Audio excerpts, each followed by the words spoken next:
Hello. Eh?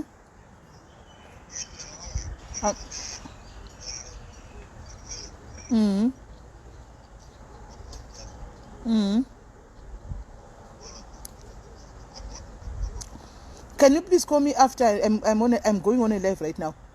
I'm actually on a live actually. And it's already live.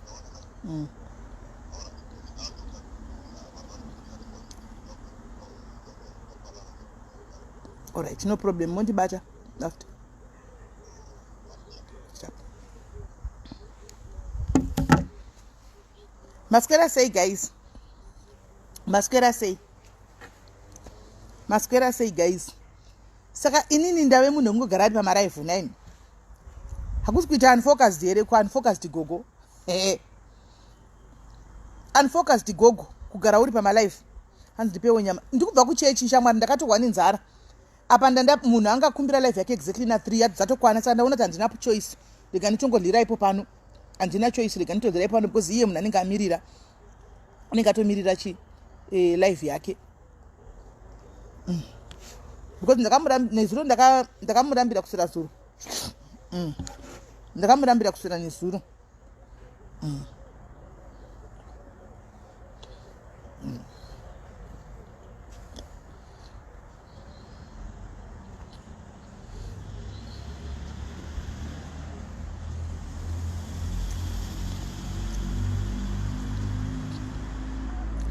Sorry guys, live yafa ngakuita Friday makazviona zvakaitika saka anakwanisa kuya.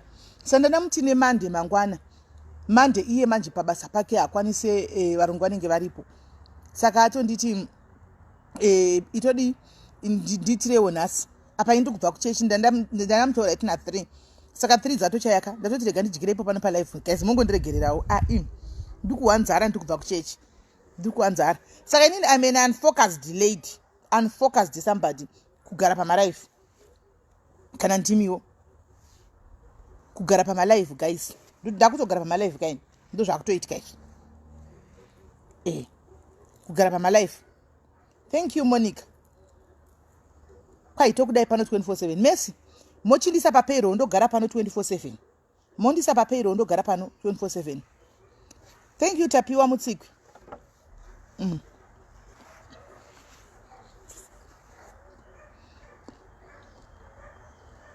Thank you.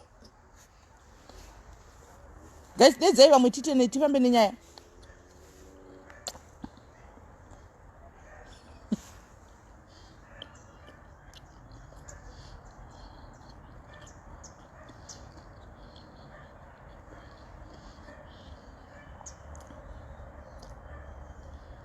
Hanzi ya focus nema life. Asikana msandidaro. Mundita mnasina order. Mundita mnasina order mkati nda focus nema life.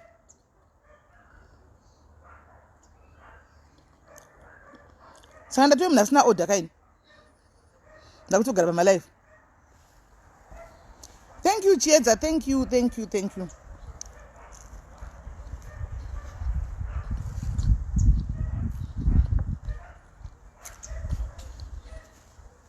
guys. Thank you. Guys, chingotegai vamwe tisvike kana 600 tobva tangotanga. Nokuti mudzi wenyaya ari kutsva pamoyo apa. Ari kuda kutaura nyaya yake.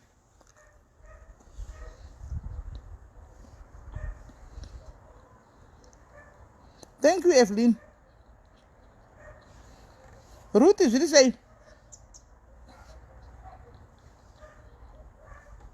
Hands I like your makeup. Unombozati ndaitukwa sei nenyaya yemakeup. Uzati ndaigara ndakatogwa mascreenshot ndichitukwa sei nenyaya yekunzi kwai ma eyebrows angu anenge mahandle emadhoo hagoni makeup. Ndagara ndakasotukwa nemaghost ndichitukwa zvinoiko zvinomazana hachina chekutaura ka because ndakugona ka makeup yacho chekutaura dhololo hapachina. Taitukwa mai mwana, taitukwa daily tikapesa takutongosekawo. Ipapo ningochitukwa demuna ninga sina kana senti. Ningochitukwa mazina kana dhora. Ndiye muna ninga chikutukira makeup. Iya sina kana foundation. Zva Facebook zvakaoma. Motokwana manenga sina kana mari yeusavi guys. Anenga sina kana mari yeusavi manheru. Ashionesi sekuti saka ndorlei manheru but anenga achikutuka. Neghost rake. Zvakaoma. Akaoma veduwe. Kwasara zvishoma tapa 573. Takutokwana. Maghost anotitira zvinogara zvada guys. Anenga na mari yechingwa guys. Sanenga achitira ma screenshot. Abanenga hotspot iwa data. Hey, takaoma. Anyway guys, masquera say masquera say ndauya pano ndozati amuna kundijaira kundona neSunday kazhinji kacho. Saka pane mukadzi wandakanga ndavharira nemusi weFriday angani nyaya yake yaida kutaura nezvayo anzi John Parashi. Ndizvozvo nyaya iyoyo yakambotaurwa pano. Saka madhamu anditi ndokuzati munotuka vanhu mucomment section musati manzwa nyaya makavatuka. Anditi mavatuka mukavapa shungu vakanotsvaka chii vakanoretrieva maaudio vanimona vadzoka vakati ndauya ndoda kuti vanhu vachindituka ndauya nechi ndauya nenhingikiri neevidence animaona ndauya neevidence ucharamba haucharambi saka vari pano andimaona. Saka guys vamwe vachatibatira kumberi regai tichivafonera titange kuti tinzwa kuti nyaya dzatokwana here. Mirai anditina 3 regai ndimufoneri na 5 to 3 atina 3 o'clock anga atina 3 o'clock anga atina 3 guys. Saka indangofanira kukurumidzawo kutanga. Yes, angazidhagimurisei hanza pandu muchechi indabva kokuchechi ndi exactly John Parashi mutegei mutegei.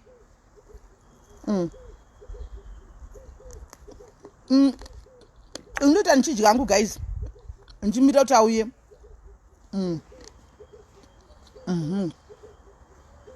Thank you Bibian.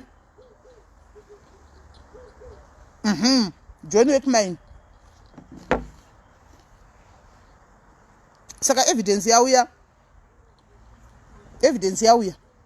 saka tamirira chi ganditi 5 tindobva namufonera because anga tichi atina 3 asaripo pastandiby zvake. Saka John wakauya panapa ukarambira vanhu ukatwista vanhu pfungwa ukati chichichi vanhu vakatuka mukadzi yeyo guest akatukwa vedu weguest zvikanzi nema you are insecure mwana wako angambobva tine murume wako vanhu vakamutuka akanotsvaka chi akanotsvaka maevidence auya nawo maevidence. Yesi vakoma Justina enda kurova hanzi asini step daddy. Regai muzvinzwire nyaya yacho. Aiwa vanhu vakanga andotanga kutora panyuwani vanhu vakanga maka regai nditomufonera atange kuti tofamba nenyaya yake afa kutotanga nasandina speaker endesa speakers besa speaker una vanhu kana ndapa live vanhu voda kufona vanhu vakufona ini ndiri palive munhu akufona.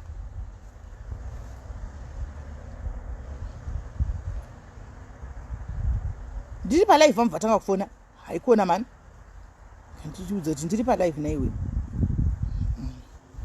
tikuda guest chete apa. Right itivafonere.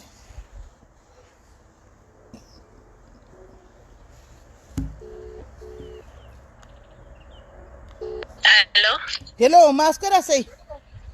Ndaswera sei? Ndaswera sorry ndatikurumidze mbijana asi zvishoma. Alright.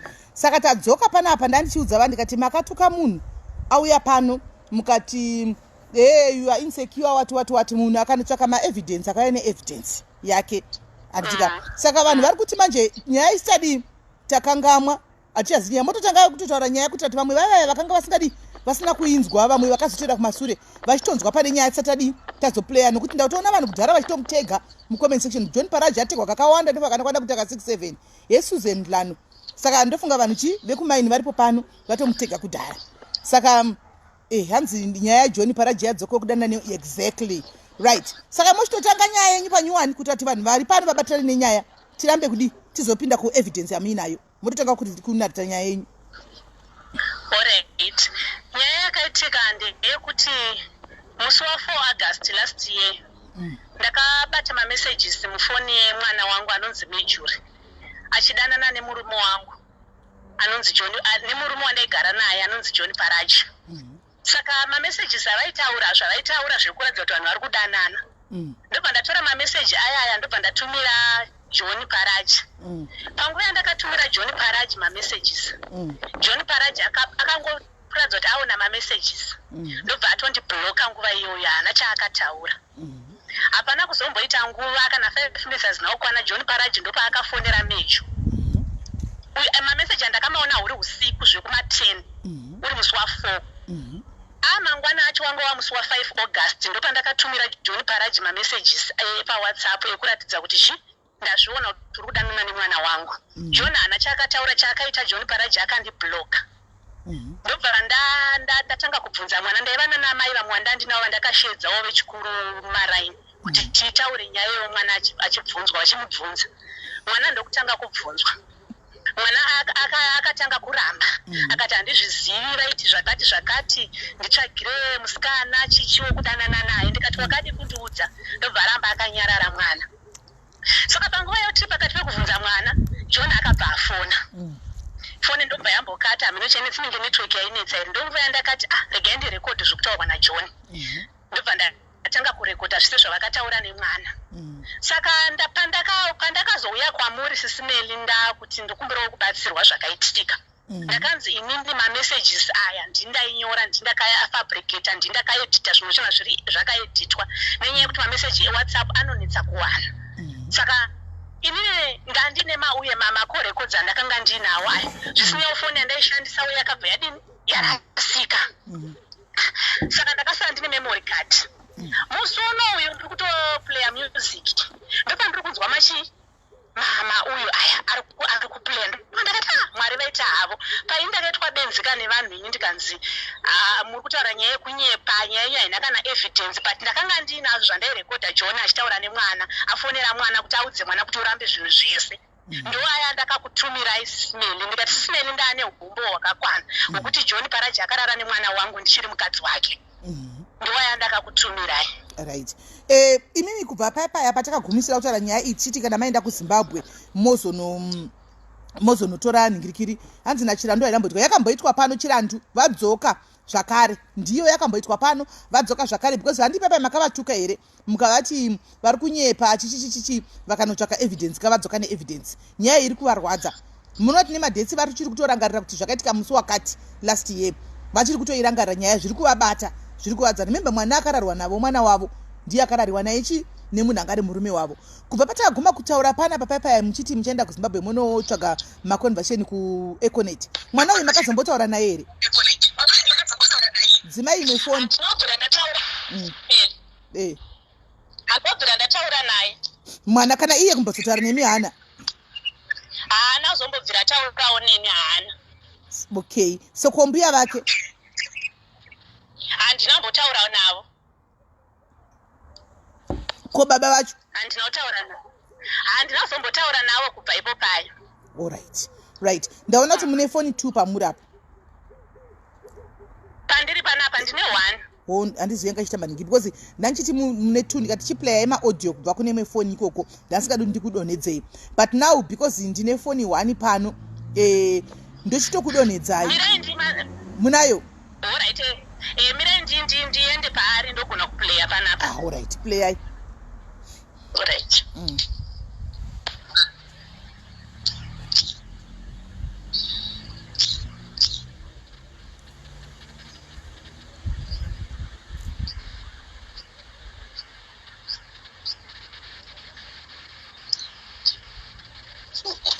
Yekutanga ndoyada kuplaya. Alright.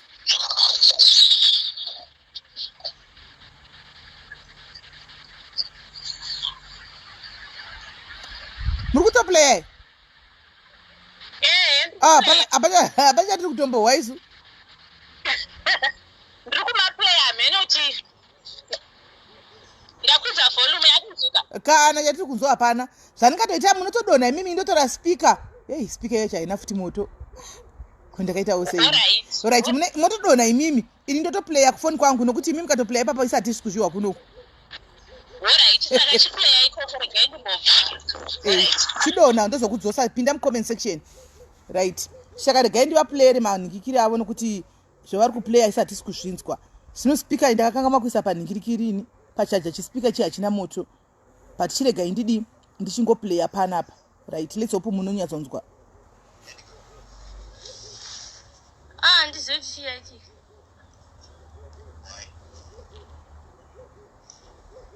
ona message jachauri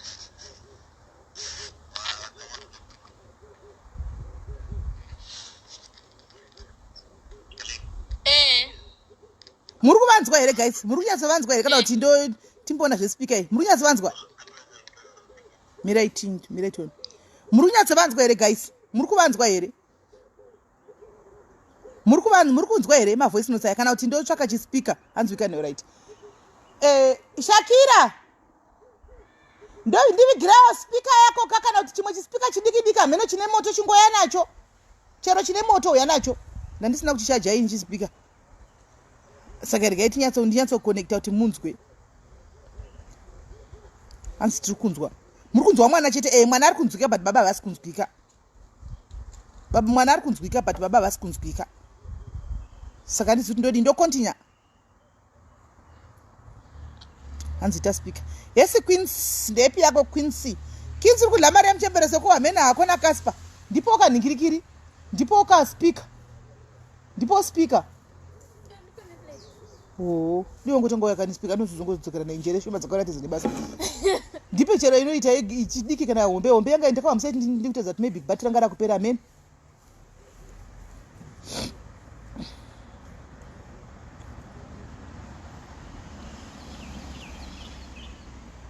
regai spika iuye tise paspika kuti munyatsonzwa mirai spika iuye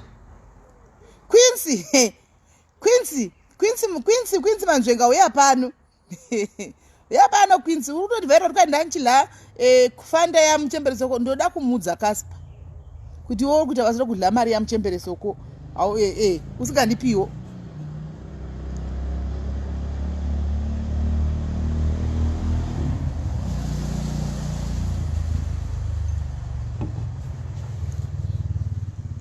miratimirire spika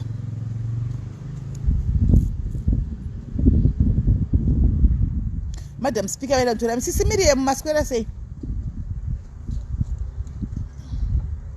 arigai chispika chinyatsouya chinyatsota noise munyatsonzwa John auya here John Paraji wauya here John DQ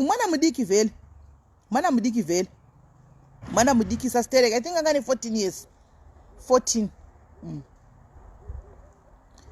mainati mwana 14 years zvapa zvakaitikanga ilast year yanga ne 14 years kudzinde ipi thank you hanzi we iscas pamazana ariko kuZimbabwe I think ari kuchechi handimuzadanda zveufundisa thank you John Paraji ndo star rake John Paraji ndo star rake haiwa hausimbikirwa ungati mazita here aya asikana kune vakanzwa mwana achitaura paipa aiti vamupurisa ndo voice rake mwana uyu irep ndosaka mai vari kurwadziwa irep iyi nokuti mwana akaita vanhu vese benzi akarambira mbuya vake vanogara naye mbuya mai vababa vakauya pano palive panapa vakamureverera kuti mwana ndakamutarisa mwana ndakawana ari virgin ndo zvavakataura vakati mwana ndakamutarisa ndakawana mwana ari virgin saka pamaaudio apa mai ndo panozonetsa kuti kana anga ari virgin pamaaudio apa zvinozofamba sei handizivi regaitinzwe ndirizechi ndirize music nemake handisikuda chamuspika ndinoda kuti play zvanoda play isaipapapa chete ndione kuti ndakonekta chakatokonekta kuti chiri on chite on chaita chatoita ndi chikatinde kumanikikiri right ndochiplaya iwe isakusiwa konekta chachina moto achina moto chinawo handizi handifungu china ichi achina ichi itai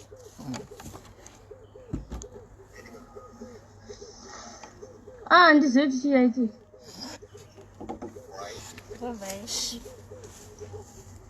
Waona mameseji chachauri.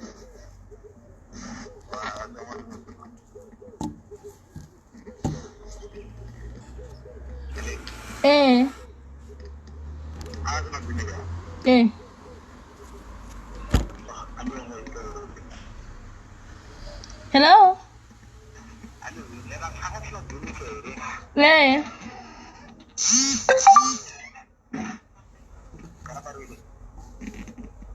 Arutamba. All right.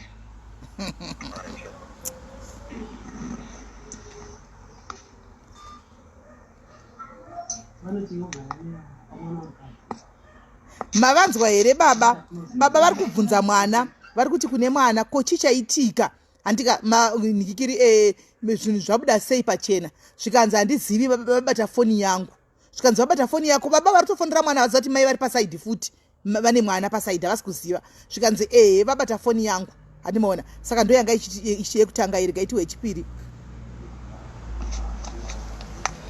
Hello?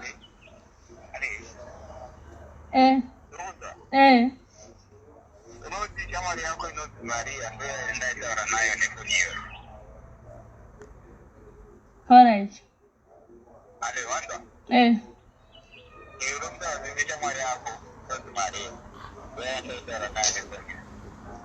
All right.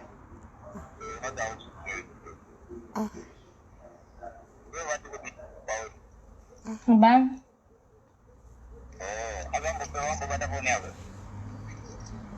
Maji?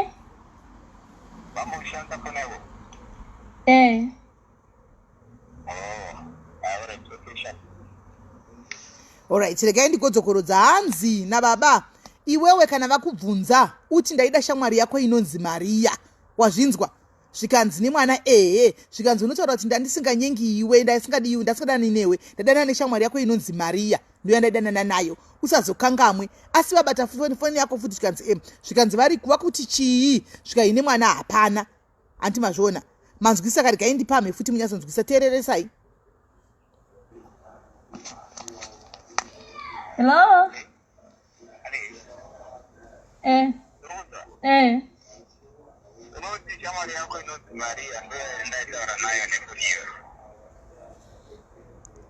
All right.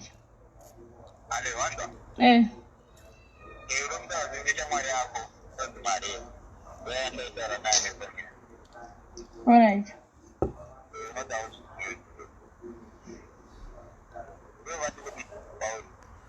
Bang.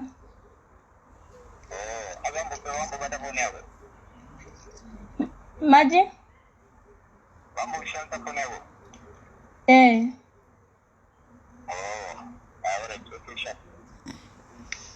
Right. Toenda kune yetatu. Saka muri kunyazinda zvaive clear baba kutoudza mwana zvokutaura kuti vabata foni yako iwe unoramba uti ndaida shamwari yako inonzi Maria ndiyo yadadanana nayo unoti iwewe handitika right.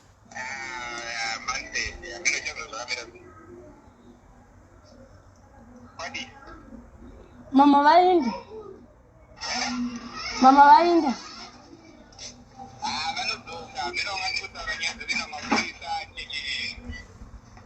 Oh.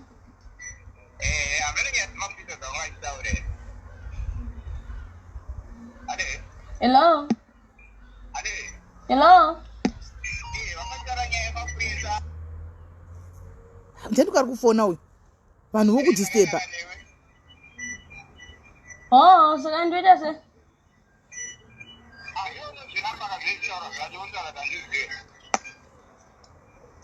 Manzwa. Apana, andipana ma message aya yachisiara chose.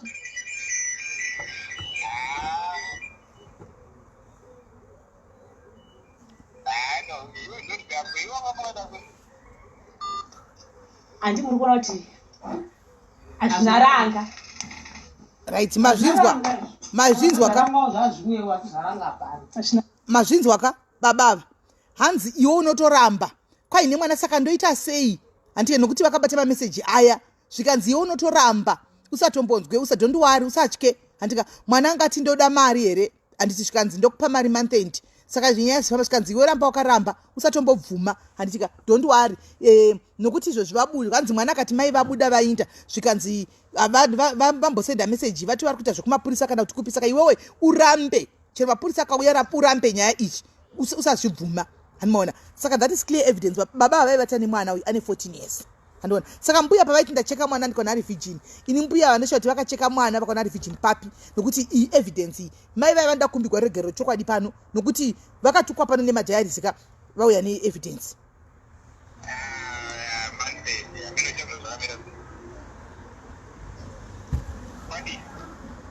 Mama vaenda. Mama vaenda.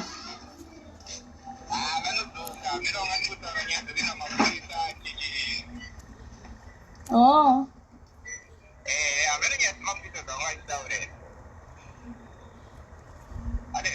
Hello. Hello.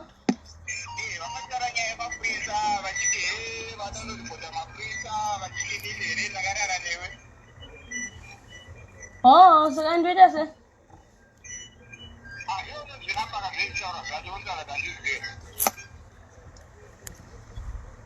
Apa nih? Anda pada mana message aja siara jos.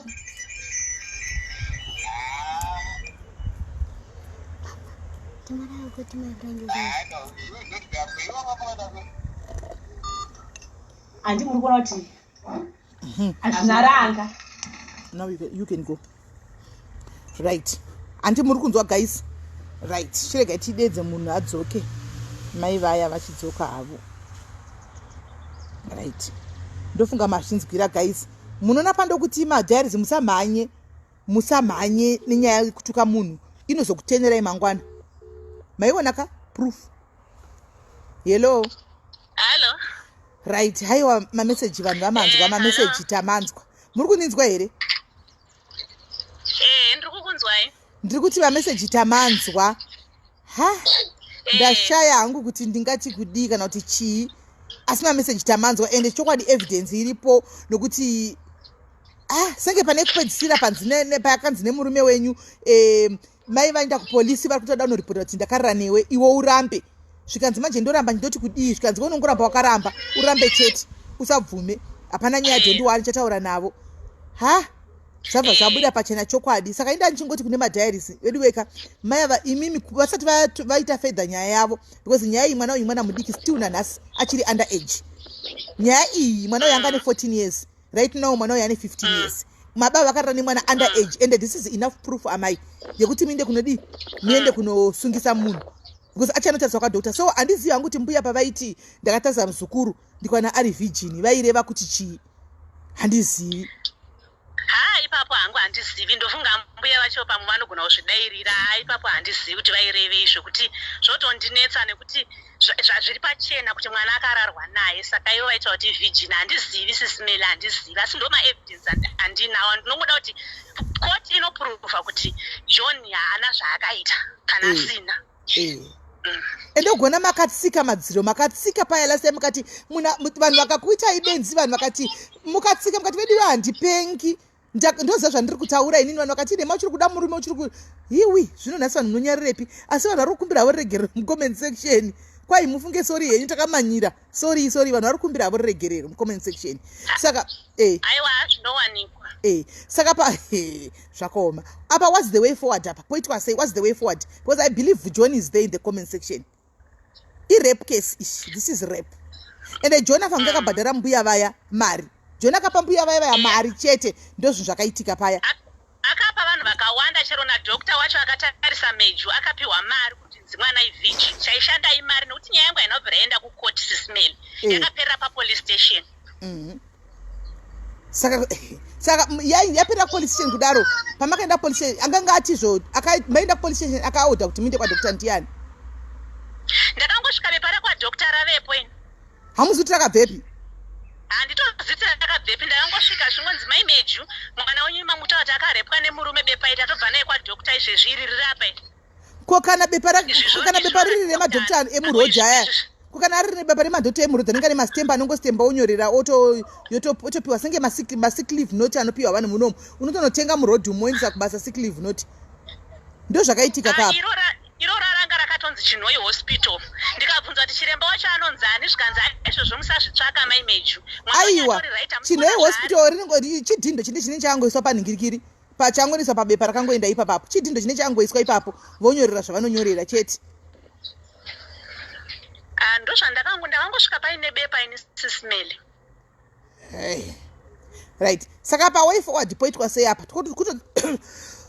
Kutodzokera kakunovhura kesi zvakare. Kutodzokera futi kunovhura kesi kuti 1. Ndozvatovepo. Apa munokwanisa kuzviita manje neya inonzi girl child protection. Ndiyo munokwanisa kuenda nayo through. Animona vovhura kesi vari ivo vezve girl child apa. Kuita kuti isaita utsotsi.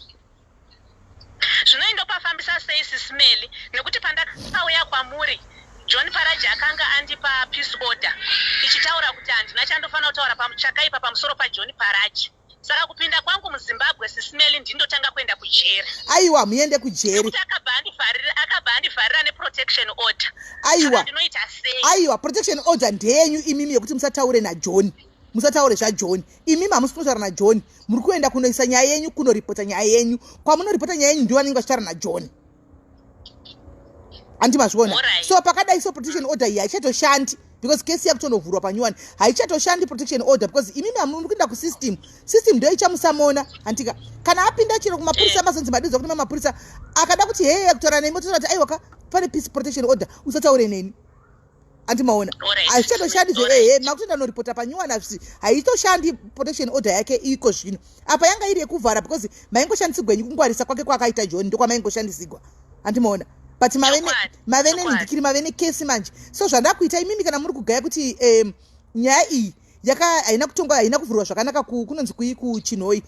Mune kodzero kunoripota kune any police station. Handika munonyorerwa docket kupolisi yamunoda chero mugweru chero kupi imozongotora docket manje. Moenda naro kwacho kunenge kuchitwa nyaya yenyu. So apa mutemo ndoningwa kushanda but let's hope kuti mwana azazosvika kuchinjira yemave kukoko kuti handakurara naJohn ndakarara nemukomana John obva abuda futi munyaya iyi. Zvine kaviri nokuti ipapa zvatozikanwa iye John azviziva kuti ndozviripo maevidence avepo. Vanotofonerana upiwa futi mari nokuti John unoshandisa mari anotaura kuti ndopiwa mari zhinji pauki haundiendese kujereyo. Izvo zvakanditaurira kakawanda. Saka imari changoshanda simili ndakungoti Mwari dei vangoita nyasha dzavo chandinongoda justice chete. Because chinoitika ndechekuti mwana akanosvika kukoti akataura kuti ndakata neMurume asi haasi John. Hapana chinokwanisa kuprovika manje kuti zveshuwa ndi John akarara naye because chamunongoona chemi maaudio andichimaona. Mari recordings tinongochengetawo kunoku. Imo chinoita kuti in case pakatika anything yekuti foni yenyu inohekwa zvodhilitwa zvoita sei isusu tinawo kunoku. Mwana dai akasvika akataura chokwadi mwana akasvika akangotaura kuti ndakarara nemukomana nokumaraini kana kuti ndeumwe mukomana wakandadai akandivhira pane pasina nyaya. Ndizvozvo chaizvo. Ndizvozvo. Saka nyaya training yonetsa futi. Saka mukutasira kuenda rini kuZimbabwe? Pari zvino apa ndisati ndaziva SIS MELLY boss handina mari pari zvino. Alright. Asi ndinoenda kuZimbabwe, asi ndinoenda. Aiwa nyaya iyi ngaichiti kuti mukwanisa kuvhura nesu kuti kukwanisa kuti anoizi tiri kuno tichiteverera docket movhura kuti imimi manje kuti mutange manovhura docket. Ndaenda isusu hatikwanisi kungotanga pasina docket riripo. Saka imi kana matoinda mukanotanga kuvhura docket manje ikanzi yadai isusu wotochipota chifona kuti nyaya iyi haufa kuti vazoti nyaya ine vanhu vakawanda vakaitarisa. Ndizvozvo. Alright, SIS MELLY ndazvinzwa. Totomirira imimi kuti kana tichiita ende John chiti zvakatofanana atonzwa panapa.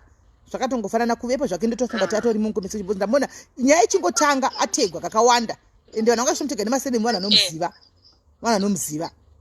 Saka mwana nyaya iyi atonzwa hatina need kuti chamuti maaudio tave nawo kati kudi nyaya nokuti atodi atoinzwa. Totongomirira kuti kana moenda kuZimbabwe mochingotudza totangira ipapo. Asaifana ngozvidairirawo paya akanditi ndindakanyora lero kuti adaire apa ndichinzwa nyika yese ichinzwa kuti anoti chii nemaaudios achamaramba here nekuti hapana asingazivi John Paraji vanomuziva voice rake. Ndo zvandada kuti adaire apa paya akanditi vanopenga apa ndiye anaitaura naMeju. Mativi vakakubloka kuWhatsApp? Akandibloka kuWhatsApp. Alright. Saka nenda kudonedza ndombotora kumufonera hungi akatidaira. mufonere SIS MELLY. Because Anofana kudaira apa. Because anogona kusatidaira regai nditry. Ndokudonedzai ndokumbotry. All right. Regai ndimbotry kuti nditsvake Joni wacho. Hai, zvakaoma. Ndakamuseva kuti kudiko paya. Joni robuda here, Joni Parachi. Joni Parachi harisi kubuda.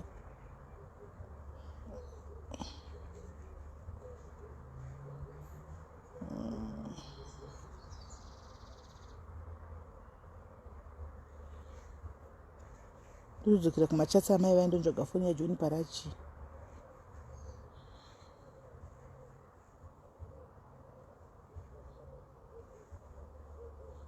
Right.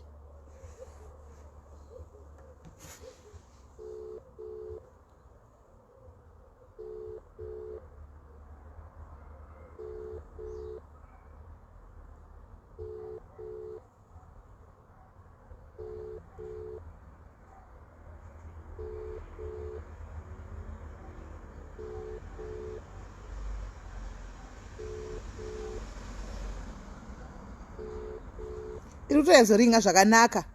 Hadaire. Iri kuyazotoringa zviri smart ifoni. Kwete kutomboti calling, iri kutoti ringing. Iri kutoti ringing. Haasi kutombodaira. Hadaire. And I would like to believe Joni ari comment section. Joni arimo because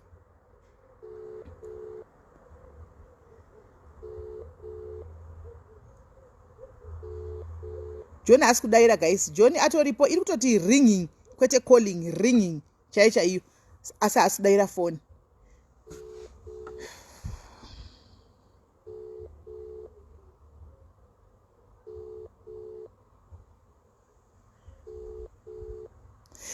Chero vakanomupa Joni heads up. Joni afanwa ngari pano. Chero vakanomupa heads up guys ka pane pekuti aubude panyaya yachona. Pane zvimwe zvinhu zvokuti nyaya iyi zvandataura kuti kwakanga aenda kunoripota haasi kuziva kuti nyaya ichanovhurirwa kupi. Mai havane kodzero kunovhurira dhoketi kwavanoda. Saka achaziva here kuti dhoketi ravhurirwa kupi Joni kuti aende kunobhadhara mari yacho. Haangazivi handimaona. So chero vakanomuudza chero Joni akatozvinzwa kuti ndozvitoripota tikesi ngaivhurwe. But kwairi kunovhurirwa haazivi handimaona. 1 2 anozongodamwa zvaveko kunhingirikiri apa meno apa ngatingomira justice itwe because mai vemwana ndova insista kuya palife. There was no way I could have said no. Anditika saka regai chingonzwa kuti zvinofamba sei ari kuti haasi kudaira. Andimona haasi kudaira hanzi naLinos Kadamasango musandifonera hausiriwe Linos hausiriwe munhu atiri kutsvaga tinomuziva. Anditika so haasi kudaira guys, haasi kudaira. So guys regai mai vadi mai vakontinue isusu chedu kuvasapota usapote handika nekuvabatsira panda kubatsirwa. Hapasi pese panoshanda mari guys. Mari pane painoshanda guys, pane paisingashandi. Hapasi pese panoshanda mari idzi antimazviona. So ndonyaya iripo. Kana mai ava kana kuti kumapurisa zvaramba zvadidi vanongoitawo dzimwe minzi dzekuti vawanewo justice yemwana wavo.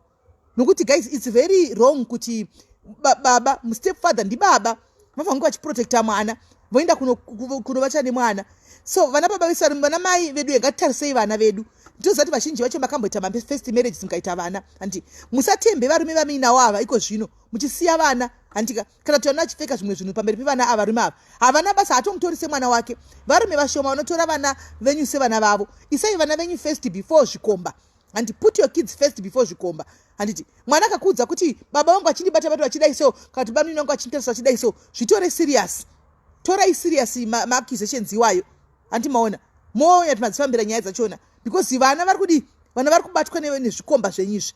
Vana vari kubatwa nevarume venya ende vamwe vana mai muri kumira nenhingirikiri nevarume muchisiya vana venyu. Muri kutorambira kurambira murume wotoita mwana kunge benzi. Vana vototya kana kukuudzai kuti tiri kubatwa na baba nenyaya yekuti imimi munenge muchinomira nevarume venyu. Saka zvinhu zviri kuitika this is a very perfect example yezvinhu zvakadi zviri kuitika. Mwana ane 14 years mai vari kuti ndine murume wangu ndakaroorwa pamwe. Murume ari kurova lula mai nemwana. Mwana ane 14 years. Murume afange achiprotecta mwana. So guys itai kuti please protect your children. Musaise vana vako comes first before murume. Giribet anouya achinda. Giribet anouya achidarika asi vana vako they will always be with you kusvikira nekusingaperi. Handitika Gilbert anouya achidarika. Gilbert anogona kuuya akatokuvachirai nemba yose namai nevana nevanin'ina vako mese akasiya kubvongodza yakarova pasi. Asi mwana wako. Saka vana mai vanokoshesa varume. Muchisiya vana vamakabva navo kumwe, please. Pano tiripo pakuudzana chokwadi nekugadzirisana. Tiri pakugadzirisana nekuudzana chokwadi. Anditika chengetedzai vana venyu. Murume never trust chinhu chinonzi murume. Never trust chinhu chinonzi murume. Musatrust varume ava. Never trust chinhu chinonzi murume because zvinoitika ungazvizivi.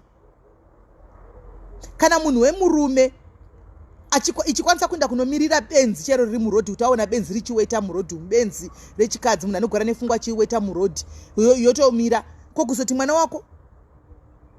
wako chanenge achigeza zvizamu zvenge zvichotobuda. Handizivi kuti varume vanenge vakasikwa chirudzi vamwe vacho. Vamwe kwete varume vese, vamwe vachona anenge atori masaiko ekuti anenge achiona mu14 years mwana uyu guys, iye anenge achiona mukadzi pa14 years. Pa14 years otoona mukadzi chaichai pamwana ne14 years. Come on guys. Zvinhu zvacho hazvizoiti. Anomaona mwana ari kugara nambuya vake, mai vababa vake, kwete stepfather, mai vababa vake ndo vari kugara navo. Saka mbuya ndo vaimiririra vachimirizika pano palife para muchembere vaya vachiti ndakamutarisa ini virgin, anonyepa mai ava nenyaya yekuti vangu vasingadi ndofunga vanga vasingadi muroora ushu. Anomaona. So please musadaro. Right.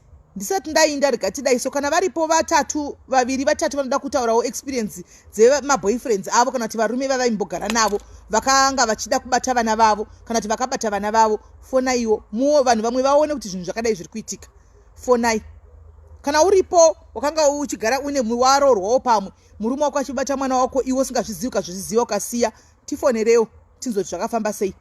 Kana kuti murume wanga uchigara naye aitarisa mwana wako wakabva naye nerimwe ziso risina kumira zvakanaka, kana tikubata mwana wako nerimwe ziso iwe ukazviziva, please kana uripo fonai tinzwe.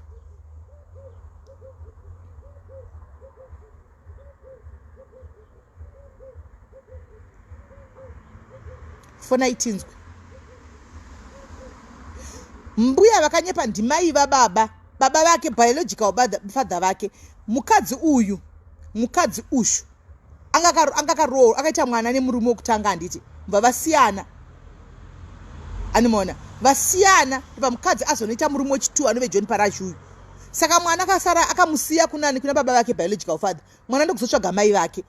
Mufunge first time yake yekuziva mai ndokusvika nekutonyengwa ndokuvatiwa nababa ava stepfather. First time yake yekubva kwamai akakura asingazivi mai vake, achigara nambuya, handiti ndokuzotsvagawo mai vake akura, ndokutiza kwambuya kuya ndokuinda kunotsvaka mai, ndokuwana mai kuchiri kwangu akaroorwa kune murume uyu John Parash uyu, handiti ainda first time yakasvika iyoyo mai vachitanga kuti ndakuziwana nemwana wangu Mejwa ndakasiya kudhara ari chana chidiki uko, wanditsvaka wandiwana takuita ukama. Baba ndopakasvika stepfather ndokusvika ndokupocha. Stepfather ndosvika ndokupocha mwana. First time ndobva vatokonana futi relationship haina kuzogadzirika. Bond yavaida kuti vakriete mai nemwana haina kuzoitika manje. Panga patove nenyonga. Andimaona. Vakatozodi mwana akapesa tozodzokera kwambuya kuya. Handichina namba dzambuya ini. Namba dzambuya ndambongera akadzisevha ndakangopiwa paya. Ndikafona plus mbuya acho anotochenama. Kuvafonereko zvino tinototukwa pano vanochenama mbuya ivavo.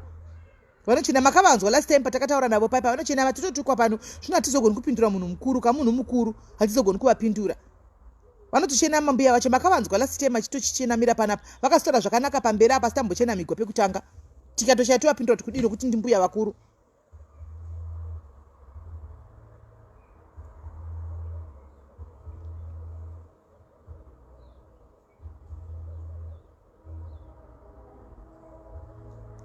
Hanzi namba yekufona. Alright, namba yekufona nhasi ndiri kupai ishi. Yangu yamunotaura neni yayo because imwe foni yacho haina batteries. So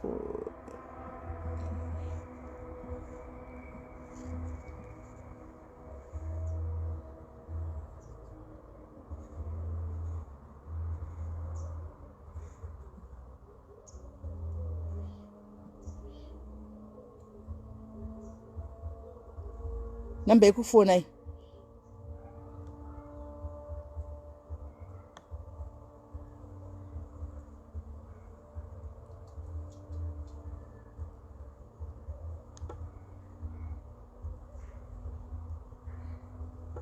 iyo namba yekufona iyo namba yekufona iyo ndaisa namba yekufona iyo namba yamuri kufona ndio ine foni iri padhuze.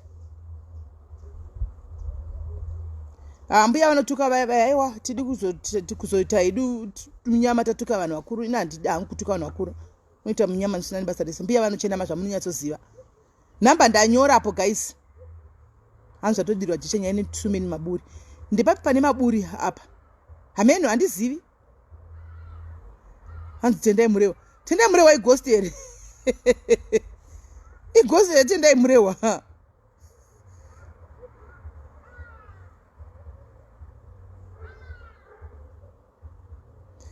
Anesi tingachenambira mbuya wakuru vakadaro iwe hazviiti. Tingachenambira mbuya wakuru vakadaro hazviiti toita tinorohwa neshamu ewa toita munyama. Right, ndaisa number guys. Kana pane vada kufona fona itinzwe. Kana pane vada kufona fona itinzwe.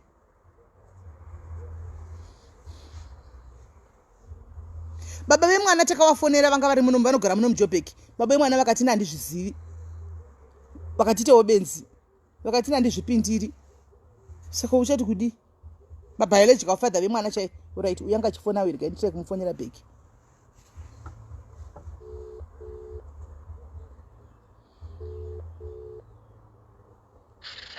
Hello, waswera sei? Zviri sei? Right. Inini yangu nyaya ndakatombokuudza yasi last year but 2019 yeah. Ndakatombokuitextira ku inbox kwenyu ndichikuudzai. Haina kuitika kwandiri zvayo. Yakaitika kune munin'ina wangu ari kuZimbabwe. Alright. So zvakaitika ndezvekuti ari married ane vana vake 2. Saka pavanogara vanogamba pamweni. Alright. So iye akabva apuwa mwana wabamukuru like mukoma wemurume wake. Saka akabva apuwa mwana kuti amuchengete. Alright. Mwana mukomana. Iyi sister yangu ane mwana mukomana nemusikana. Saka aichengeta mwana wabamukuru yamukomana akatanga kumuchengeta aine 10 years. Akagara naye for about 3 years. Ndaudzai kuti for that 3 years agara nadzo idzodzo. Mwana aiabvisa mwana wemunin'ina wangu. I mean if you still remember ndakakutextera yasi. Nyaya dzakadai so dzinowanda kuside kwangu saka ndombotozokangamwa dzimwe dzachona.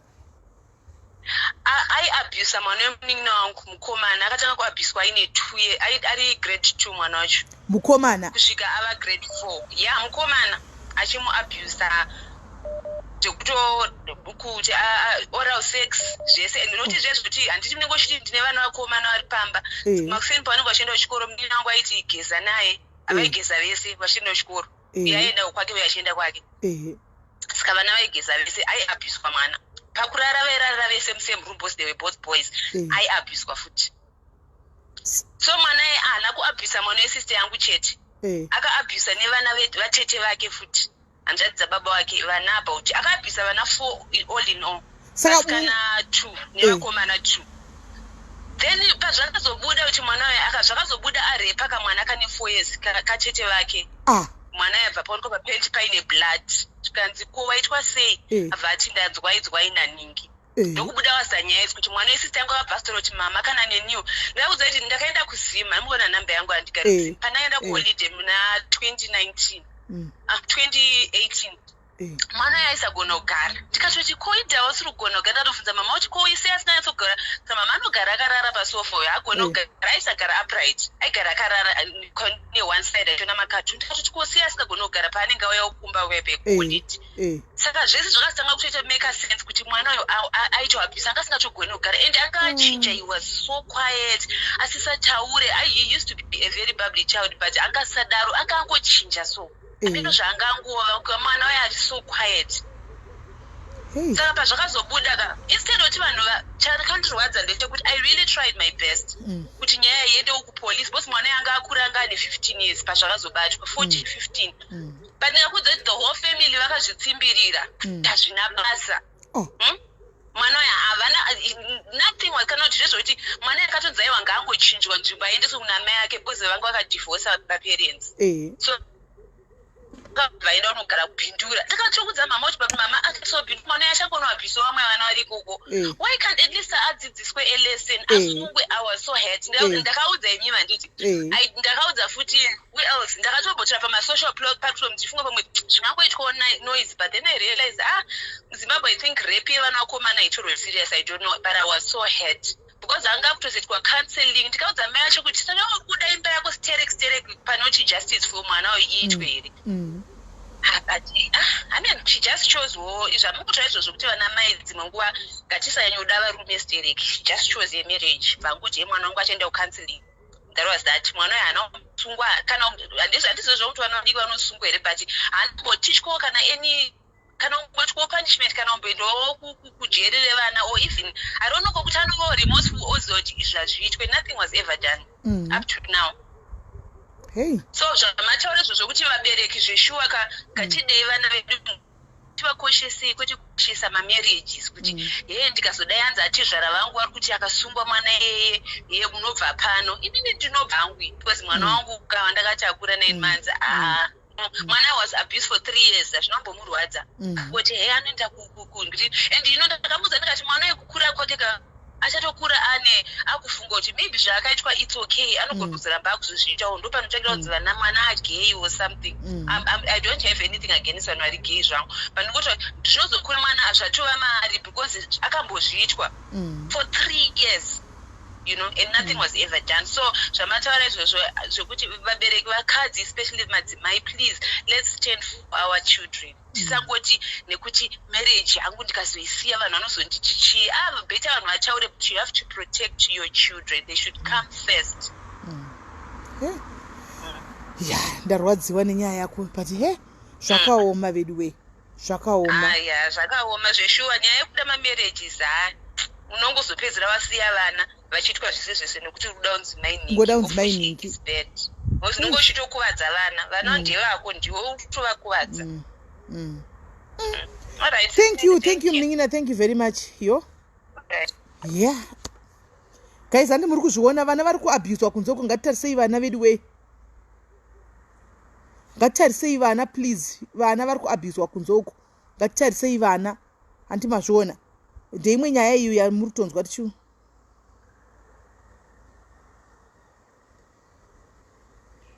Handimaona ndeimwe nyaya yatuto yamuri kutonzwa ichitaurwa zvezvakare.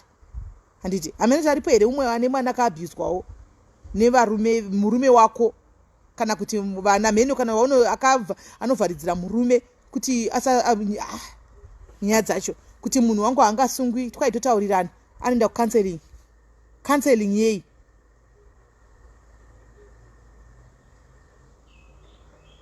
Counseling yei.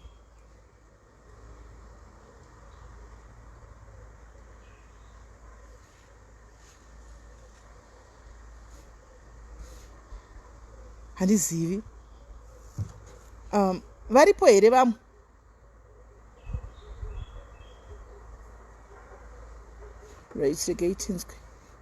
Hello. Muri sei? Hi SIS MELLY ndei. Mushe kuri sei? I'm good, muri sei? Tiri right isu. Kuri boshe kuti. Inini handina mwana wandingati akambozviitwa, but I have a cousin.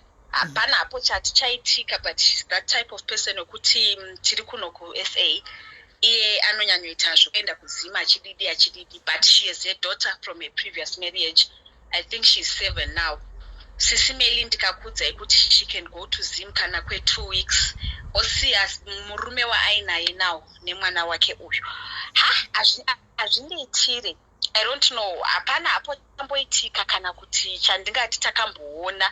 But for me hazvindiitire. Ndakatombozama umikisha kana madimikira mamwe ayayi. She's that person. Kuti anenge achitoti asara nadedhi vake and nadedhi vake vanowirana. You know, I'm not saying that there's anything wrong nabamnini vavo. I don't want to lie. But hazvimbondiitire so. Saka I don't know. Ameno kuti zvinenge zvichifambawo sei pakadaro, antosara otogezeswa oenda kuchikoro otonzi adhedhi vake here vanonomutora kuchikoro zvodii. Saka ameno pari tricky. Ameno pari tricky. Pari tricky. Anyway, thank you. Ameno, ndakambokunyorera tarisai pachati pangu panapa ndine bp umwe musi mukanditi I'll be free after 2 ndakufona musadaire phone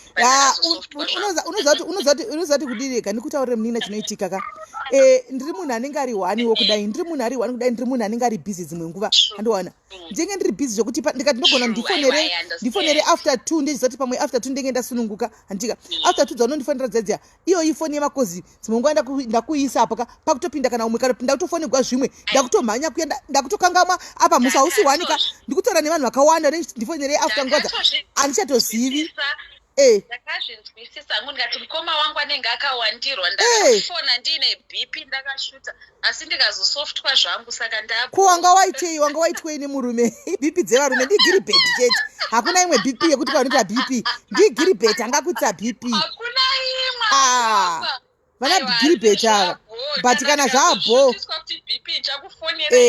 alright aiwa kana giribheti vanonetsa sana kuzokusoftaika alright sharp munin'ina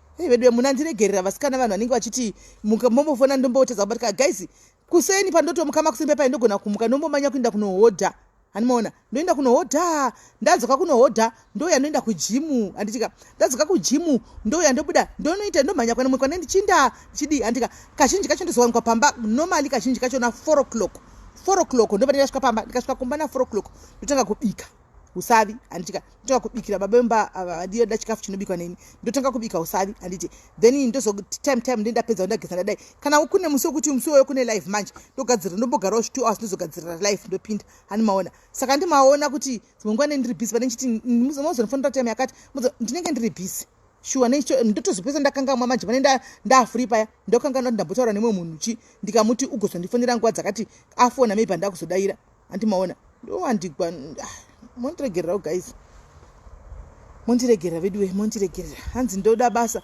zvino basa racho iri rinonetsa kuti ndikuimploye nokuti nyaya dzavanhu zvonetsa yesi everyday tapedza uri sei nyaya dzevanhu dzinonetsa harisi basa rekuti ngangoti munhu uya udai dzonetsa nyaya dzavanhu panozobuda mangwana konzi ndiwe konzi ndisisi MELLY waburisa nyaya ini nyaya dzevanhu handitauri ini ndinonzo ndine nyaya dzevanhu dzakakomba dzakakora ndine vakorinde vezvinhu zvevanhu handitaure kwandiri inini confidential is everything handitaure nyaya dzisinei neni kana tangotaura nyaya yako tikatoipedzera kuseri ndikoko kana ikauya palive inoperera ipapo kana ndichazongokuti saka ndeipi zvatodaro dzane ndakadzidza dzitaugwi ndedzangu ndega for it's only for my ears ndedzangu ndiri one handitaure nyaya dzevanhu zvino inozobudikira manje pozotanga kubuda zvinyaya saka idzi basa iri shuwadera richigoneka ndaikutoti uyai vamwe tiite 3 but ronetsa iri rinoda munhu roda confidentiality saka chero kumaadhimini cheko mwana vanhu havasitombori free kuenda kumaadhimini vandoenda maadhimini SIS MELLY havasi kubatika ngonecho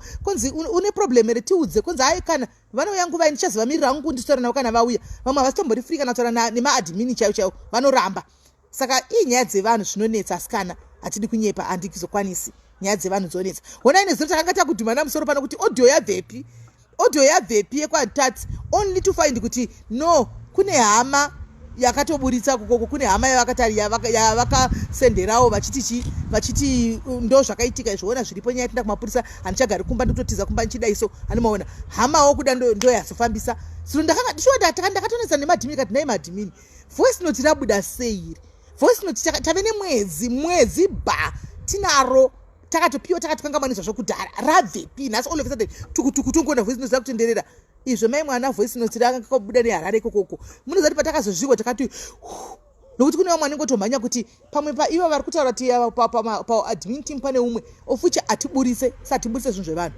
atitaure zvinhu zvevanhu ini ndinonzwa dzakakomba ndinonzwa dzimwe dzekuti ndikakudzai panapa kana kuti munhu akayakataura nyaya yake ega panapa munopererwa munotaura SIS MELLY saka nyaya iyi makachengeta kune vamwe rinenge riri juice handiti kune vamwe vanhu rinenge richitori juice chairo juice rekuti akamhanya naro akanotengesera vana zimsele bhuku anopiwa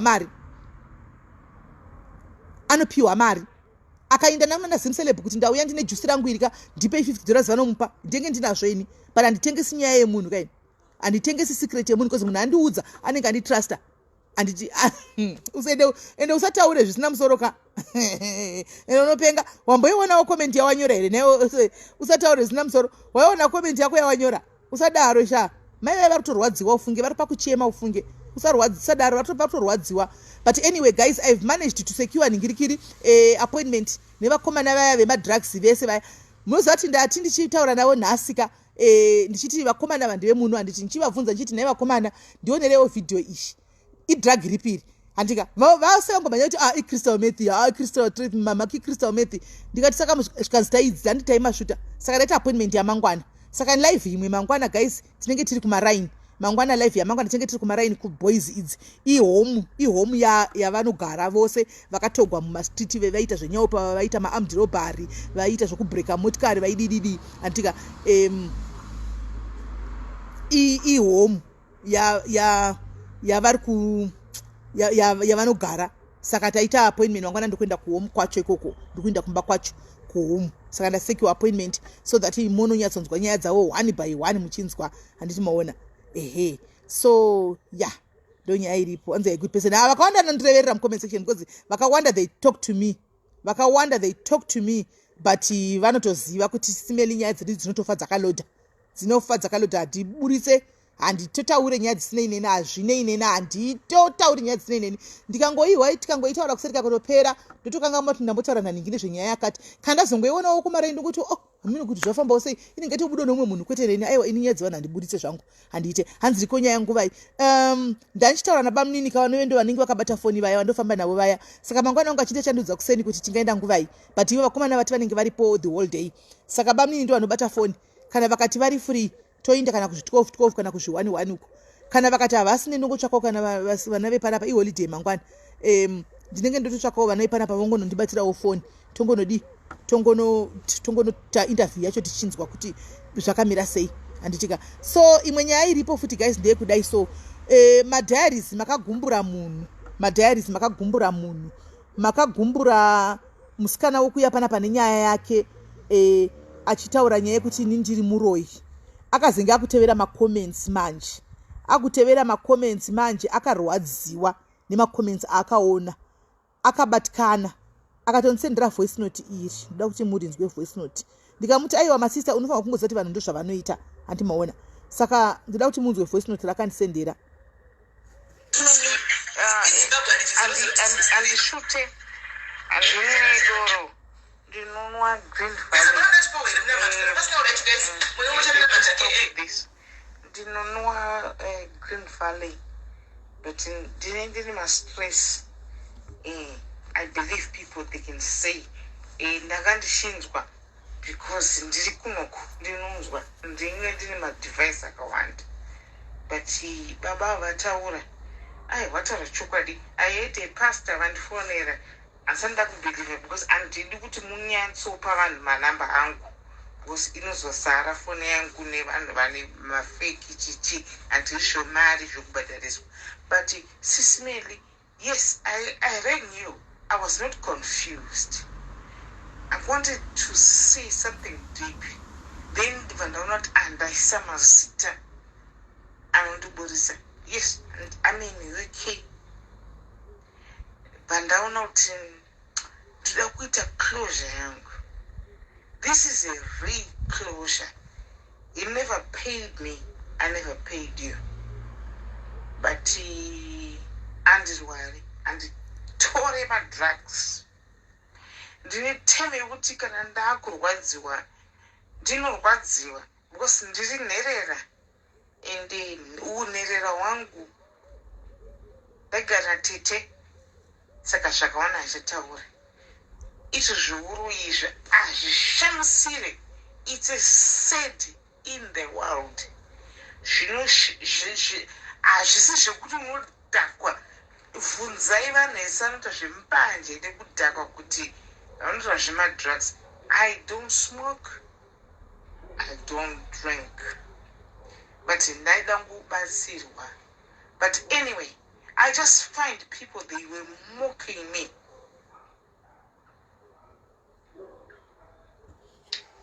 Yes, you are very true, SIS MELLY. Because ndeda kukufunza kuti SIS MELLY ndotanga na 6 years kana 8 vadadelita.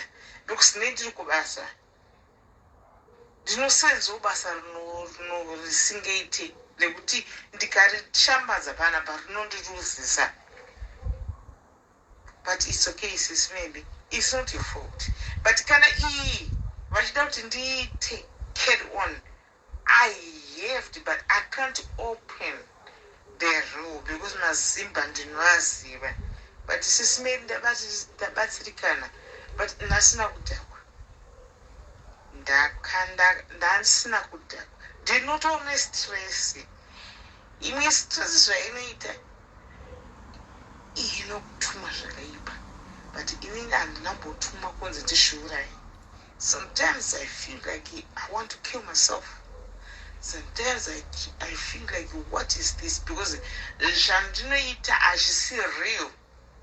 But my stress and it, I would next to Murumo can't see. I've got Murumo that Simbis I can't see. But you know the near this, sis Melly. Thank you. Hanze haana kudhakwa ndo matauriro ake haana kudhakwa ndo matauriro ake chero uchitaura naye pafoni ndo matauriro ake chero mukafona nguvai chero kafona ari kubasa ndo matauriro ake anotaura kunge munhu ari slow kunge munhu ari ndo matauriro ake but she was not happy because aiti ndatera macomments vanhu vaiti ndakadhakwa handidhakwe zvokuya ndichitaura nyaya yakadaro ndichizviimplicata kunotowana vanhu vanenge vakadi vanenge vanogona kutondiziva ende zvechokwadi soon after tichipedza live ndakanga ndine 2 macalls vanhu vakanga vari pano palive andichataura hangu zvakawanda but iye ndakamuudza 2 macalls hama dzake dzimwewo dziriko dzimwe nyika ukwandichika vakatomubloka vaikonfirma story yake takatomubloka vafamily yacho takatoibloka because it's but musataure kuti takambotaurawo nemi kana kuti kudi it was confirmed. Aiwa, Miss Mabs, pakanyepa kuti ndi mu UK, she was trying to protect herself, remember.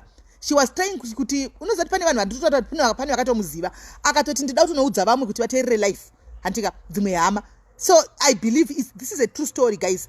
This is a true story. Asi munhu kuti ifeki akanga uya pana padautsva gambiri kana kuti chika kana kuti kudi no. Munhu atori zvinhu zvitori totariwo. Bvunzai mirai munzwe. Pastor vaya vakataura naye. Denda igona kuvafonera manje toita kunge takumutsa nyaya yacho panapa. But mamuudza chitwanzi kana muchida kuti mimi aenderere mberi nenyaya munomuudza. Kana muchida munondiudza ndomuudza. Ndaona pastor vaya ngainzwe voice ravo kuti vati kudi vasenda message. Pastor vaya.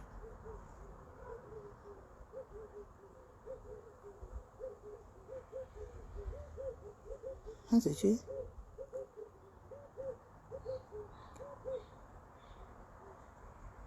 Don't tell that area voice note acho ndari player panapa. Anmona ndinzoti chichiri kuitika zvoda nditange ndari player ndo andizoziva kuti muri kutaura kuti kudii mukati mevoice note ravasenda vari kumubatsira vaya andimaona vari kumubatsira vaya saka it's a true story guys. Kana imi mazoda kuti aenderere mberi mainzwa ndisini ndadaro ivoice note rake chiti ndaida kutaura zvinhu zviri deep hanzi I've got so many devices saka ndinonzwa zvezvaitaurika ndaizvinzwa ndaizviona ndine nzeve dzakasiyana siyana hani mamunzwa uchidaro ini ndaenda ndauya kuti nditsvage help but vanhu vakandibhasha. People they thought kuti ndoita madrugs kana kuti ndinodhakwa nedoro kana kuti chi handimaona saka ndo zvaitaura asi kana mazofila imi kuti moda kuti adzoke munongotiudza ndomufonera kana izvozvi ndogona kutongomufonera kuti vanhu vari kuti ngaadzoka muchinzwa ndo voice rake handimona kuti zvezvo asi palive ndogona kutomufonera ka ndo voice rake munongonzwa semuvoice rori ndo voice rake hanzi ngabatsirwe kuseri hanzi ngaenderere mberi tinzwe nenyaya anoda yoku very fast azvidi hadi hachadi hanzi tiri kumuda kana muchimuda itirai taurai comment section tione kuti murada adzoke ndimufonere izvozvi asi kuziva kuti toda kumufonera ndogona kumufonera munzwe ndo voice rake.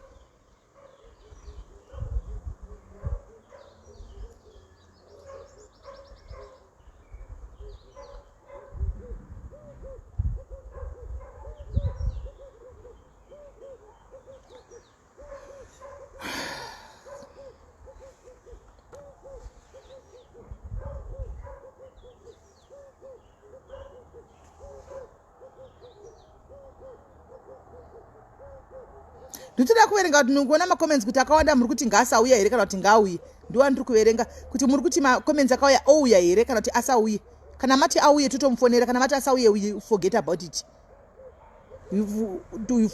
we forget about it toenda mberi nezvimwe tosiyana nayo iyi.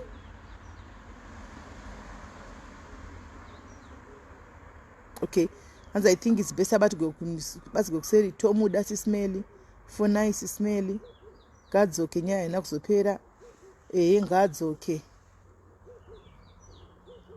anzi muregei vanatavasa negative comments ngauye adzoke ngauye she might vet SIS MELLY tomuda no negative comments.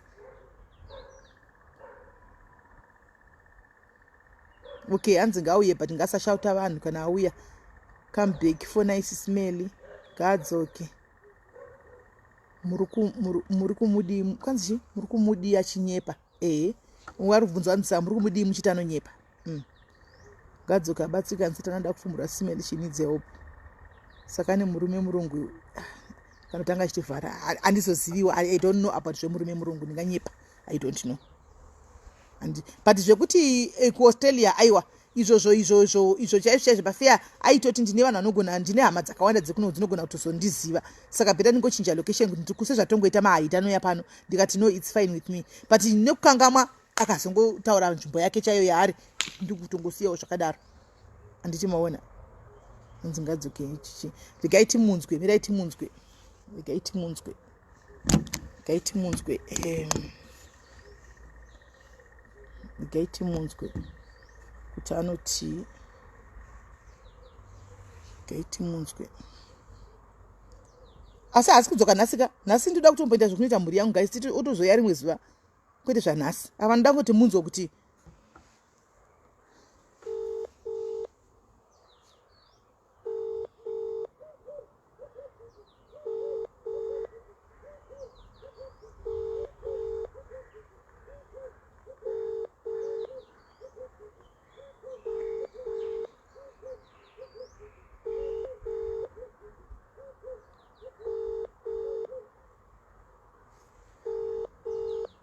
okay phone yake haisi kupinda ndimuri kuona iringoti calling phone yake ndimuona iringoti calling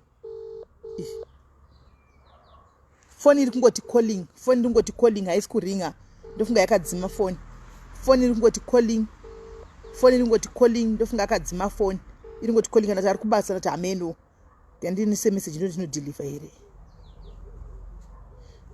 phone yake haisi topinda iringoti calling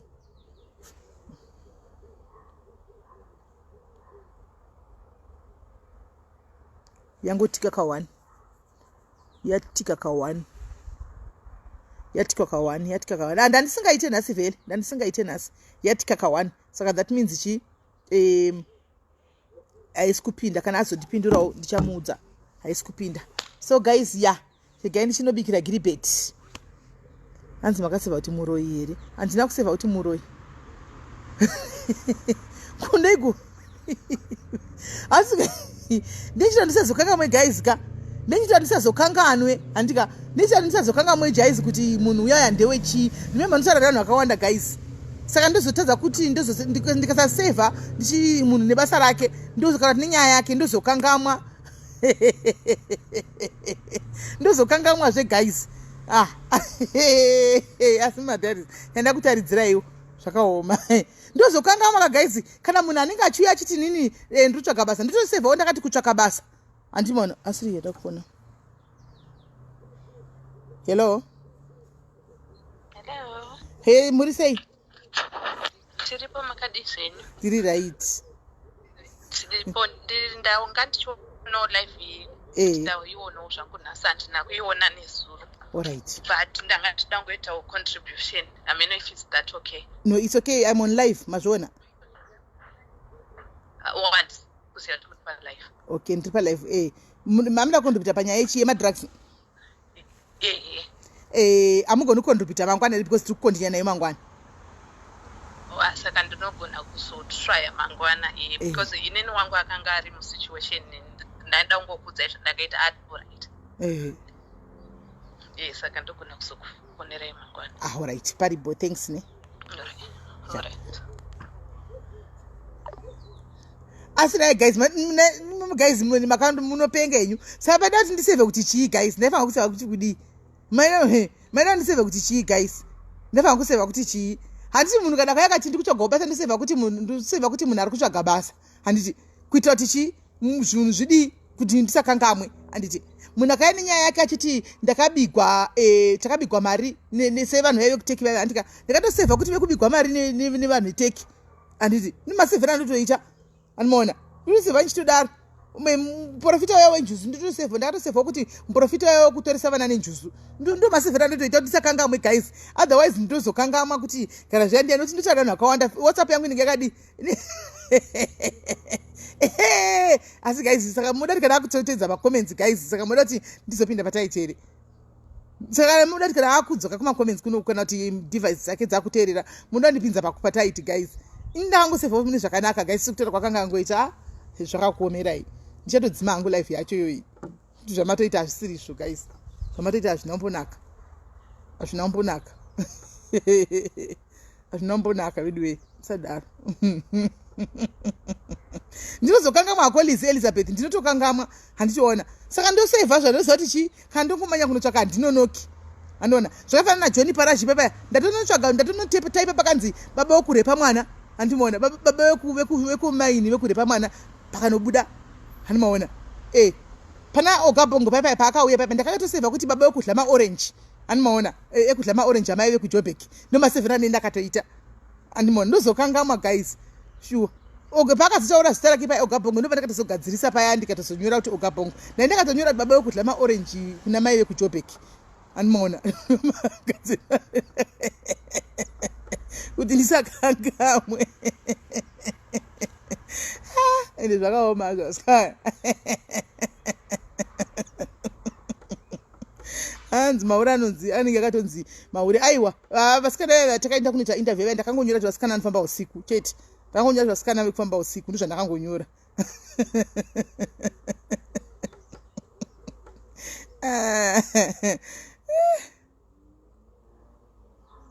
Hanzi chi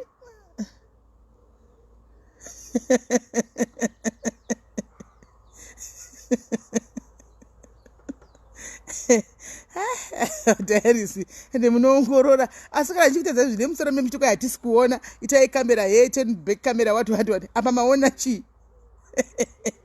apa maone apa ndozvamaona apa zvakaoma guys. Ndakuinda ivi ndakuinda guys, tobatsana mangwana ndika musakangana tobatsana mangwana masikati handika takuenda uko. Saka guys morarapo ndika bless you.